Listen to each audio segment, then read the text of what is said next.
중국을 대표하는 명문대학교 중 하나인 청와대학교. 이곳의 외부 교수 초청 강의실에서 충격적인 상황이 벌어졌다고 하는데요. 강단에 선 한 외국인 교수는 격앙된 태도로 학생들을 향해 소리치며 한국인들은 중국에 전혀 관심이 없고 무엇을 하든 신경조차 쓰지 않는다고 단언하고 있었습니다. 손짓과 함께 날 선 발언이 이어지는 이 상황은 과연 어떻게 시작된 것일까요? 안녕하십니까? 저는 현재 대한민국 연세대학교 도시공학과에서 외국인 전임 교수로 근무하고 있는 크로웰이라고 합니다. 저는 미국 동부에 위치한 한 공과대학교에서 오랫동안 강의하며 연구활동을 이어가던 중 개인적인 사정으로 아시아에 대한 관심이 생겼고 그 계기로 짧은 여행차 한국을 방문하게 되었습니다. 한국에서의 짧은 체류는 제 인생의 흐름을 완전히 바꾸어 놓았습니다. 예상보다 훨씬 질서정연하고 편리한 시스템, 그리고 따뜻한 시민들의 태도에 감명을 받아 결국 한국으로의 이민을 결심했고 지금은 벌써 정착한 지도 4년이 넘었네요. 아내 또한 현재 한국의 국제학교에서 근무 중이며 저희는 지금까지 단 한 번도 이 결정에 후회한 적이 없습니다. 이런 저희 부부의 특이한 이민 배경 때문인지 때때로 미국에 있는 대학이나 연구기관에서 한국 관련 강의를 요청받곤 합니다.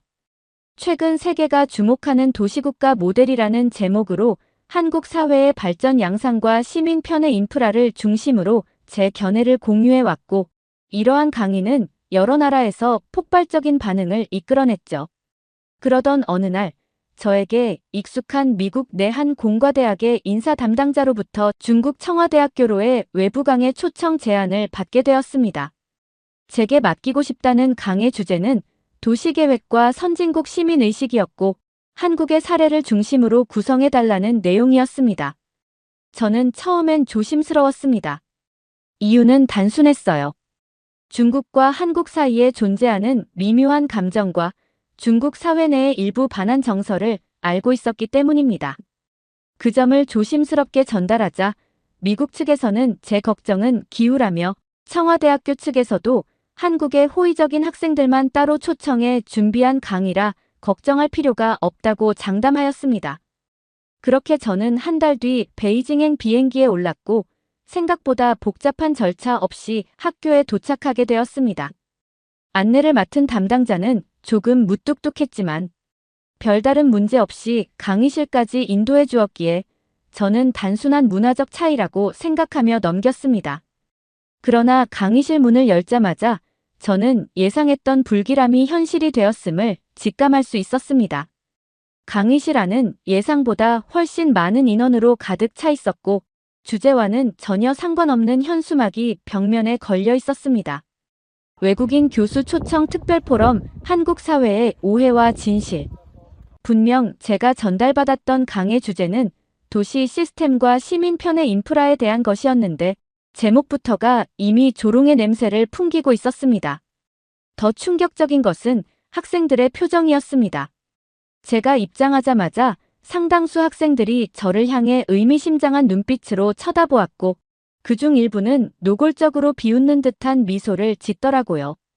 몇몇은 휴대폰을 켜들고 저를 촬영하기 시작했으며 어떤 학생은 아예 제 이름이 적힌 출력물을 책상에 펼쳐놓고 그 위에 빨간색으로 가짜 선진국의 전도사라고 적어둔 메모지를 붙여두고 있었습니다.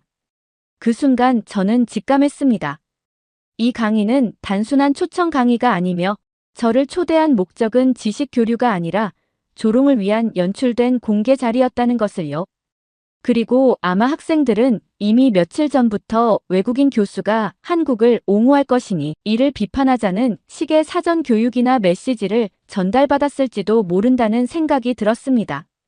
그런 준비된 분위기 속에서 제가 말을 꺼내기도 전에 일부 학생들이 저를 향해 야유를 퍼부었습니다. 그들은 제가 무엇을 말할지 이미 알고 있다는 듯한 태도를 보였고 그저 누군가의 대본에 따라 반응을 연습해온 배우처럼 움직이고 있었죠. 그리도 예상대로 제 소개가 끝나기도 전에 앞줄에 앉아있던 학생 중 한 명이 일방적으로 발언을 시작했습니다. 그는 자신이 속한 학회가 청와대학교에서 중국의 진면모를 알리는 학생 단체라고 소개하며 오늘의 강의가 단순한 초청 강의가 아니라 한국의 실체를 외국인 교수의 입을 통해 증명받기 위한 프로그램이라고 말하였습니다. 이어지는 발언은 충격적이었습니다. 그는 저를 한국 이민에 실패한 외국인 노동자로 단정지었고 제가 지금 청와대학교에 온 이유도 결국 한국 생활에 지쳐 중국으로 돌아오기 위한 수순이라며 단언하였습니다. 심지어 그들은 이번 강의를 외국인 교수님께 진실을 알려드리는 몰래 카메라라고 표현했습니다. 학생의 발언은 일종의 개인적인 조롱을 넘어서 국가 간 위상에 대한 일방적인 왜곡과 선전이었습니다. 학생들은 이어서 한국은 기술적으로도 문화적으로도 모든 것을 중국에서 베껴온 복제국가에 불과하며 지금의 도시 시스템이나 생활 인프라 역시 중국의 것을 모방한 결과라고 주장했습니다. 또한 저에게 직접 한국의 현실을 언급해보라고 하며 한국의 거리에는 노숙자와 범죄자가 넘쳐나고 시민들은 자비로 CCTV를 설치할 정도로 위험한 나라 아니냐는 발언까지 이어나갔죠. 반대로 그들은 중국은 너무나 부유하여 범죄 피해가 거의 없고 이미 모든 것이 완벽하게 갖춰진 나라라고 주장하였습니다. 그들의 주장 속에는 사실에 기반한 설명은 전혀 없었고 오로지 일방적인 비방과 왜곡이 가득했습니다. 심지어 그중 한 학생은 저에게 이렇게 말했습니다. 교수님, 한국의 대학교에서 지금 얼마의 월급을 받고 계신가요? 저희는 교수님을 청와대학교 외부 교수로 등록만 해주시면 매달 30만 원 이상은 드릴 수 있습니다. 물론 중국에선 적은 돈이지만 한국에선 엄청난 액수 아닙니까? 이쯤 되면 강의가 아니라 조롱이었고 저는 더 이상 침묵할 수 없다고 느꼈습니다. 초반부터 예의라곤 전혀 찾아볼 수 없는 학생들의 태도는 계속 이어갔으니까요. 그 학생의 말에 주변에서는 웃음이 터졌고 심지어 조롱조의 박수까지 이어졌습니다. 그들은 한국의 평균 소득 수준이 자신들보다 훨씬 낮다며 한국은 외국인에게조차 더 이상 매력적인 나라가 아니라는 식으로 몰아가고 있었습니다. 그리고 그들은 요즘 한국의 젊은이들조차 중국 대기업에 취업하기 위해 이력서를 넣고 있다고 주장하며 한국 사회가 점차 무너지고 있는 증거라고 단정지었죠. 그리고 그 이유는 한국 정부가 위기를 감지하고 부랴부랴 중국의 정책과 기술을 흉내내고 있기 때문이라고 덧붙였습니다. 그들은 이어서 한국의 문화 자체가 모두 중국의 표절이라고 하더군요. 한글은 중국어의 하위 파생 문자이며 한식은 중식의 지역적 변형일 뿐이라는 주장을 내세웠고 심지어 한국이 자랑하는 교통 시스템까지도 이미 중국이 수십 년 전부터 상용화한 기술을 복제한 것이라고 강조하더라고요. 그들은 이 모든 왜곡된 내용을 자신들의 분석이라는 명분 하에 내세우며 한국 사회는 스스로 열등함을 감추기 위해 중국을 향한 혐오로 대응하고 있다고 말했습니다. 그리고 그렇게 설명된 논리의 결론은 한국은 가난한 국가이며 한국인의 모든 분노는 열등감에서 비롯된 것이고 한국이 주장하는 선진국적 시스템은 모두 중국에서 훔쳐온 것이라는 것이었습니다. 그들의 억지 주장은 여기서 끝나지 않았습니다. 한국이 전 세계 외국인에게 자랑하고 있는 지하철 시스템조차 이미 중국에서는 20년 전부터 일반화된 기술이라며 한국은 단지 그것을 광고로 포장했을 뿐이라 주장하더라고요. 한국에는 에어컨도 없는 지하철이 많고 자전거 수납도 미비하며 교통 혼잡이 심각하다는 말까지 이어졌습니다. 그러니 한국을 직접 경험하지 못한 외국인들이 거기에 속아 이민을 선택했다가 현실을 깨닫고 다시 중국으로 돌아오는 것이라는 설명까지 붙였습니다. 그리고 오늘 이 자리가 바로 현실을 깨달은 외국인 교수인 제가 한국에서 실패하고 중국으로 귀환했다는 상징적 장면이라는 말을 서슴지 않았는데 정말 충격적이었습니다. 이 자리에 초청된 이유가 단지 강의를 하기 위함이 아니었다는 사실을 완전히 깨닫는 순간이었죠. 이 강의는 진실을 논하는 자리가 아니라 저라는 인물을 무대 위에 세워놓고 사전에 연출된 각본대로 웃음과 조롱을 쏟아내는 일종의 공공 퍼포먼스에 불과했던 것입니다. 더 씁쓸했던 건 제가 오랫동안 신뢰해온 미국 내 모교 역시 이 기획에 어느 정도 연루되어 있었을 가능성이 농후하다는 점이었습니다.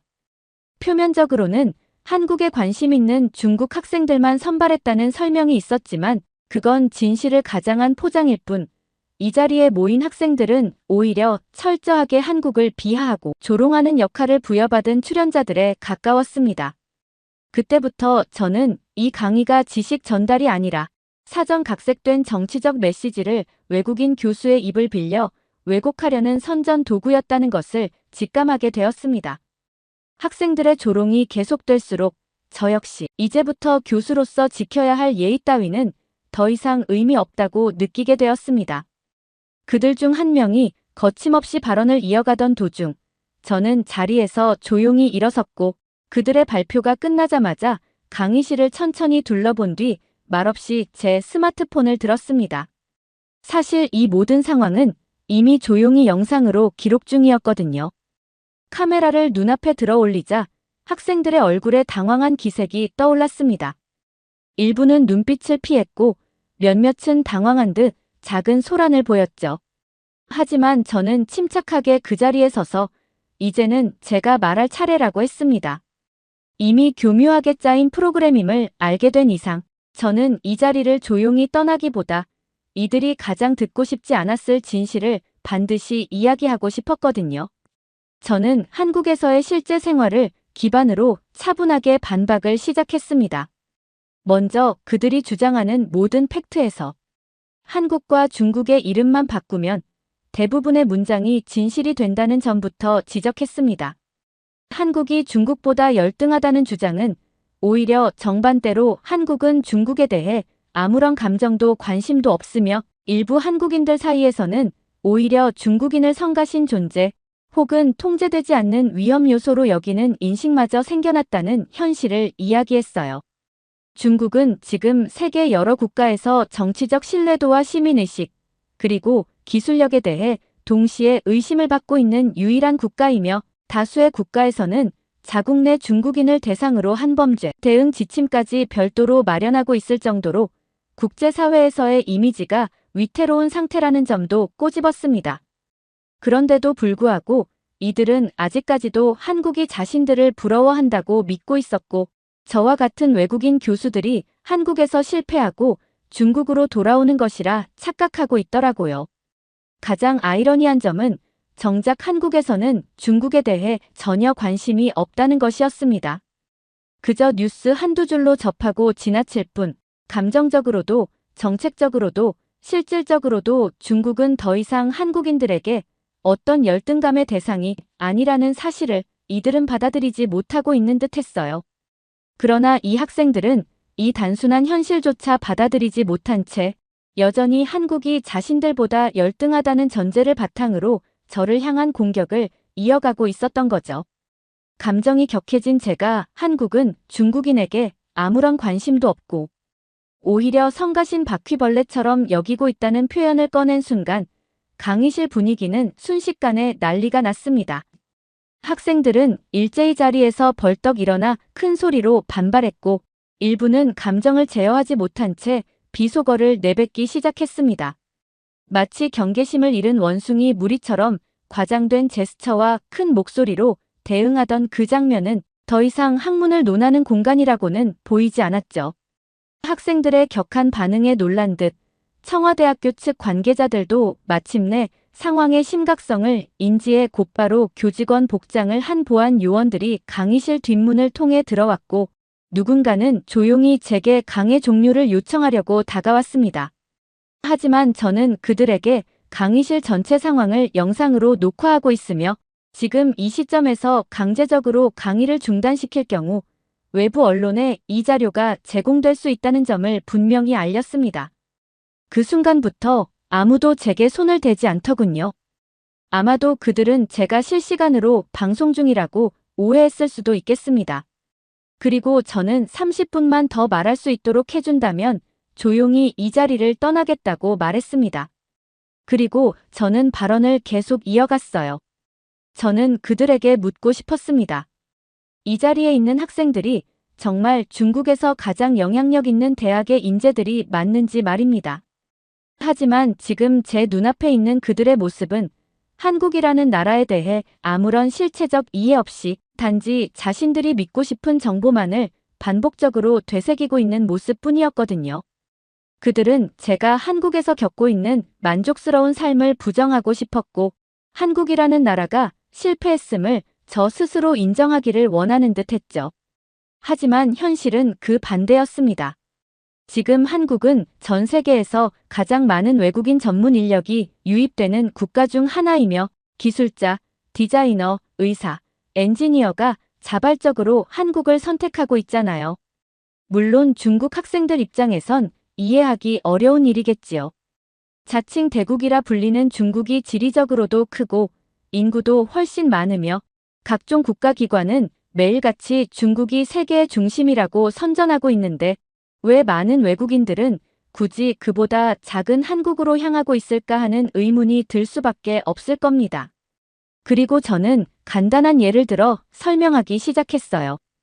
여러분은 지금 대학교 기숙사에 살고 계시지요? 혹시 그 기숙사에 24시간 온수가 나오는 샤워실이 있습니까? 이 질문은 단지 시설의 유무를 확인하기 위한 것이 아니라 일상의 질을 비교하기 위한 것이었죠. 제가 현재 근무 중인 한국의 대학 캠퍼스는 평균 수준의 학교임에도 불구하고 학생들을 위한 체계적인 공간들이 마련되어 있습니다. 세탁실, 컴퓨터실, 도서관은 물론 24시간 온수가 공급되는 샤워실, 피트니스 센터, 때로는 볼링장까지 갖추어진 기숙사 환경은 한국 학생들에게 있어 당연한 일상입니다. 그런데 제가 청와대에 도착한 첫날, 화장실을 이용하려고 기숙사 복도를 잠깐 지나치며 느낀 점은 충격적이었습니다. 복도 곳곳에 정리되지 않은 쓰레기 더미가 있었고 공공위생이 제대로 관리되고 있다는 인상은 전혀 들지 않았거든요. 심지어 일부 학생들에겐 위생에 대한 기본적인 습관조차 부족한 것처럼 느껴졌습니다. 강의실에 들어왔을 때 코끝을 찌르던 그 냄새는 제게 단순한 불쾌감을 넘어서 현실을 직시하게 만들었습니다. 이러한 생활 수준의 차이는 곧바로 경제적 현실과 연결되었죠. 조금 전 어떤 학생이 저에게 중국에선 교수님께 월 30만 원을 드릴 수 있다며 제안했던 장면을 떠올렸습니다. 그 말은 분명 그들 입장에서 한국에선 그 돈도 큰 돈이겠지라는 전제가 깔린 발언이었습니다. 그러나 저는 현재 한국에서 그것의 10배가 넘는 강의료를 받고 있으며 그것도 한국 기준에선 특별히 높은 수준이 아닌 비교적 평균적인 대우죠. 게다가 한국에서 외국인 교수에 대한 처우는 중국과는 차원이 다릅니다.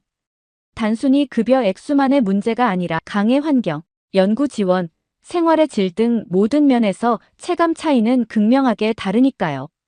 그렇다면 왜 이처럼 기본적인 정보조차 그들은 모르고 있는 걸까요? 결국 이 모든 왜곡은 그들이 자발적으로 진실을 외면했거나 중국 정부의 철저한 정보 통제와 편향된 교육에 노출되어 있기 때문이라고 생각했어요. 어쩌면 그들 스스로 한국은 반드시 가난해야 한다는 믿음을 세뇌처럼 되뇌고 있었던 것일지도 모르겠습니다. 그 믿음이 무너지는 순간 자신들이 가진 세계관 자체가 흔들릴 수 있기 때문에 진실을 외면한 채 억지 주장으로 자신을 방어하고 있었던 것이지요. 저는 이러한 중국의 상황이 안타깝게 느껴졌습니다. 제가 한국에서 받는 강의료는 한국 사회 내에서는 특별한 액수가 아닙니다. 심지어 30만 원이라는 금액은 한국의 대학가 주변 자취생 월세 수준에도 못 미치는 금액일지도 모르죠. 결국 이러한 현실적 격차는 도시 인프라, 교육 환경, 시민의 삶의 질 전반에 걸쳐 어마어마한 차이로 이어지게 됩니다. 그럼에도 그들은 아직까지도 중국이 더 앞서 있다고 믿고 있었습니다. 중국이 지금 얼마나 체감적 빈곤과 시스템적 낙후에 시달리고 있는지를 이 자리에 있는 누구보다 제가 더 뼈저리게 느끼게 되었습니다. 반면 제가 살고 있는 한국은 이미 여러 면에서 중국보다 훨씬 안정되고 성숙한 국가임을 알게 되었죠. 하지만 제가 아무리 이렇게 말해도 그들은 제 말을 쉽게 믿으려 하지 않을 것입니다. 저 외국인 교수는 조작된 영상이나 보여주는 선동자라고 치부해버릴 가능성이 크겠지요. 뭐, 상관없습니다. 어차피 이 강의가 끝나고 한국으로 돌아가면 저는 지금 이 자리에 있는 그 어떤 학생들보다 더 나은 환경에서 경제적으로도 20배 이상 높은 삶의 질을 누리며 살아갈 것이니까요. 교수로서 이렇게까지 직설적인 언급을 하는 것이 무례하게 들릴 수도 있었을 거예요. 하지만 그 자리는 진심을 왜곡하고 외국인을 속이며 특정 국가를 조롱하기 위한 장치로 사용된 무례한 초청이었습니다. 그렇다면 저 역시 굳이 예의를 지킬 이유는 없다고 판단했습니다. 그리고 그래도 제 말이 과장되었다고 느낀다면 지금이라도 늦지 않았으니 한국에 한번 방문해보고 말하라고 했습니다. 공항에 도착한 그 순간부터 한국이라는 나라의 실체를 뼈저리게 느끼게 될 거라고 했죠. 그곳에서 펼쳐진 인프라, 질서, 청결함, 정보 개방성은 아마도 여러분이 지금까지 알고 있던 중국과는 완전히 다른 세계일 것이라고 말이죠. 그리고 바로 그것이 한국이 지금 진짜 선진국으로 불리는 이유이기도 하니까요. 중국의 폐쇄적인 정보 시스템은 북한과 비교해도 다를 것이 없는 것 같습니다. 이처럼 기본적인 자유조차 보장되지 않는 환경에서 자란 학생들이 과연 진정한 발전을 이끌 수 있을까요? 선진국은 다른 국가의 시스템을 무조건적으로 복제하지 않고 이를 바탕으로 더 나은 방향으로 개선하고 독자적인 기술력을 축적해갑니다. 하지만 지금 중국은 어떻습니까? 이 자리에 앉아있는 젊은 학생들부터가 이미 자신들의 국가가 전 세계를 앞서 나가고 있다고 착각하고 있는 상황입니다. 이처럼 기초부터 왜곡된 인식 속에서 자란 세대가 주도하는 나라에 과연 미래가 있을지 저는 심각한 의문을 품을 수밖에 없었습니다. 미국의 모교가 제안했던 이번 강의는 분명 학술 교류를 명분으로 한 것이었지만 저는 그 배경에 숨어있던 목적을 이제야 명확히 이해하게 되었습니다. 그들이 진정 원했던 것은 한국 생활에 실패한 외국인 교수라는 낙인을 저에게 씌운 뒤 중국의 우월성을 강조하는 선전용 영상 자료로 활용하려 했던 것이었겠지요. 저는 처음부터 이 자리에 참석한 학생들이 갑자기 변화하리라 기대하지 않아요. 하지만 강의실 이곳저곳에서 몇몇 학생들이 제 말을 반복해 묻고 제가 말한 월급 수준에 대해 다시 확인하려는 모습을 보며 조금은 희망을 느낄 수 있었습니다. 그들은 분명 흔들리고 있었거든요. 제가 한국에서의 일상생활을 기록한 브이로그 영상을 보여주기 위해 캠코더를 강의실 화면에 연결했을 때 의외로 강의실 안은 조용해졌습니다. 제 영상에는 서울 외곽에 위치한 중상층 아파트의 모습과 가족들과 함께 저녁을 보내는 일상, 근처 공원과 지하철역, 대형마트에서 장을 보는 장면이 담겨 있었어요. 특별할 것 없는 평범한 일상들이었지만 학생들의 반응은 놀라울 정도로 격했습니다. 제 아파트 내부가 나오자마자 일부 학생들은 영상 정지를 외쳤고 화면을 멈추라며 소리를 높였습니다. 이내 여러 명이 서로를 바라보며 웅성대기 시작했고 그중 누군가는 이건 조작이다라고 외쳤습니다. 또 어떤 학생은 이 영상이 전부 합성된 가짜이며 외국인들을 속이기 위한 한국의 선전이라고 말하며 흥분을 감추지 못했습니다. 그런 반응을 보며 저는 마음 한켠이 무거워졌습니다. 진실을 보여주었음에도 불구하고 그것을 사실로 받아들이지 못하는 모습에서 이들이 그동안 얼마나 제한된 정보 속에서 살아왔는지를 절실히 느낄 수 있었습니다. 그러던 찰나 한 중국인 학생이 제 쪽으로 다가와 강단으로 올라오더니 또 다른 주장을 펼쳤습니다. 이미 강의실 분위기는 과열되어 있었기에 저는 그에게 발언 기회를 허락했고 그 학생은 당당하게 말했습니다. 그는 교수님은 아직 한국이 중국의 속국이라는 기본 전제를 모르고 계신 것 같습니다. 라고 말하며 저의 모든 주장을 일거에 뒤엎을 수 있다는 듯한 태도를 보였습니다. 그의 설명은 황당했습니다. 한국의 월급 수준이 중국보다 높다는 사실도 한국이 상대적으로 더 안정된 생활 시스템을 갖추고 있다는 점도 인정했지만 그 이유가 한국이 중국의 속국이기 때문이라는 것이었습니다. 즉, 한국에서 일하는 사람들이 높은 소득을 올리는 것은 결국 중국을 위해 노동하는 것이며 그들이 내는 세금 역시 중국으로 송금된다는 주장이었습니다. 그는 심지어 중국인들이 평균적으로 낮은 월급을 받는 이유는 굳이 돈을 벌지 않아도 한국인들이 대신 벌어 보내주기 때문이라며 궤변을 이어갔습니다. 말도 안 되는 이론이었지만 더 놀라운 사실은 그 자리에 있던 다수의 학생들이 이 주장에 고개를 끄덕이고 있다는 것이었습니다. 바로 직전까지만 해도 당황한 기색을 감추지 못하던 그들이 어느새 익숙한 조롱과 비웃음으로 태도를 바꾸고 있더라고요. 이 모습을 본 저는 다시금 입을 열 수밖에 없었습니다. 물론 모든 학생들이 그런 것은 아니었습니다. 강의실 안쪽에 앉아있던 몇몇 학생들은 눈에 띄게 혼란스러운 표정을 지으며 오히려 제 말에 귀를 기울이려는 모습을 보이기도 했으니까요.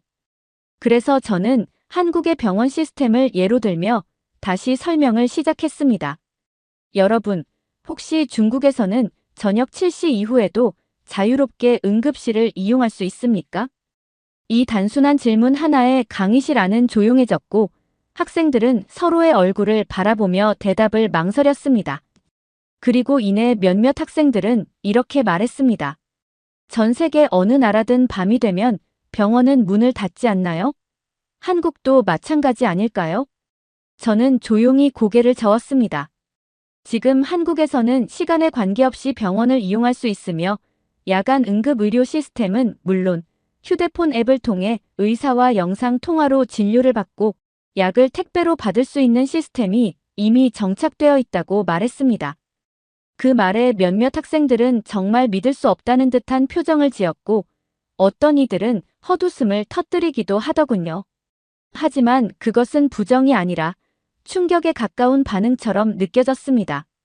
이것이 바로 정보 격차의 실체입니다. 자신이 알고 있는 세상이 전부라고 믿고 살아가던 이들이 전혀 다른 차원의 현실을 마주하게 되었을 때 느끼는 당혹감이었죠.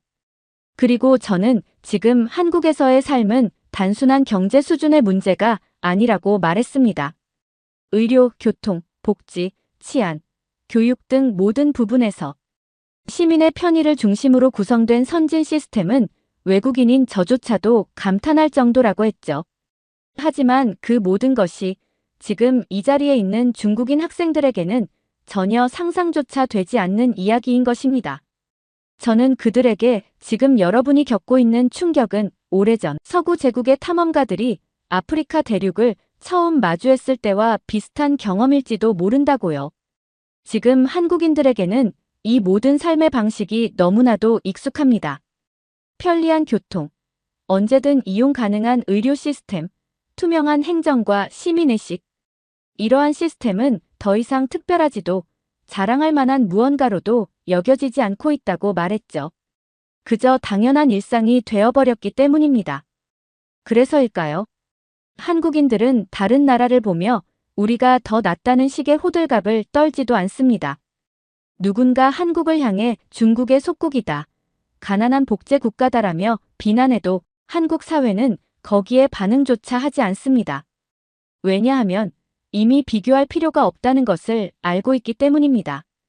오히려 많은 한국인들은 자신들이 누리는 이 삶이 얼마나 대단한 것인지조차 실감하지 못하며 살아가고 있습니다.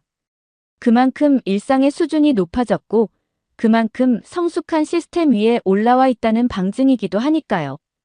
그 말을 마지막으로 더 이상 이 공간에 머무르고 싶지 않다는 생각이 들었습니다. 그리고 동시에 오늘 이 자리가 이렇게 기획된 배경을 되돌아보게 되었습니다. 단순히 한 외국인 교수를 조롱하기 위해 대학기관이 동원되었고 학생들에게 편향된 정보를 반복적으로 주입하며 누군가의 명예를 깎아내리려 했다는 사실은 이 나라가 처한 현실을 그대로 보여주는 단면이라 생각합니다. 하지만 저는 한국에서 살아가는 사람으로서 그리고 외국인 교수로서 이 자리에서 침묵할 수 없었습니다. 그들은 한국이라는 나라를 깎아내리기 위해 거짓을 퍼뜨렸지만 저는 단지 진실을 말했을 뿐입니다. 그리고 그 진실은 아무리 덮으려 해도 결국 드러나게 되어 있습니다. 오늘 제 말에 귀 기울이지 않은 이 학생들도 언젠가 한국을 직접 경험하게 될 날이 온다면 스스로 알게 될 것입니다. 지금은 받아들이기 힘들겠지만, 그리고 그렇게 살아가기를 선택한다면 평생 진짜 세상을 보지 못한 채 살아가 보면 알게 되겠죠. 그것이 바로 지금 중국이 처한 현실이며 스스로 자초한 미래라는 것을요. 저는 그렇게 씁쓸하게 다시 한국으로 돌아왔답니다. 오늘의 사연, 어떻게 들으셨나요? 한 사람을 조롱하기 위해 준비된 무대 위에서 오히려 모든 거짓이 무너져 내리는 순간이 있었습니다. 진실은 때로 불편하고 외롭지만 그 어떤 왜곡도 결국엔 그 진실 앞에 무릎 꿇게 되는 것 같네요. 오늘의 사연이 좋으셨다면 구독과 좋아요를 눌러주세요. 여러분의 구독과 좋아요는 영상 제작에 큰 힘이 됩니다. 끝까지 시청해주셔서 감사합니다.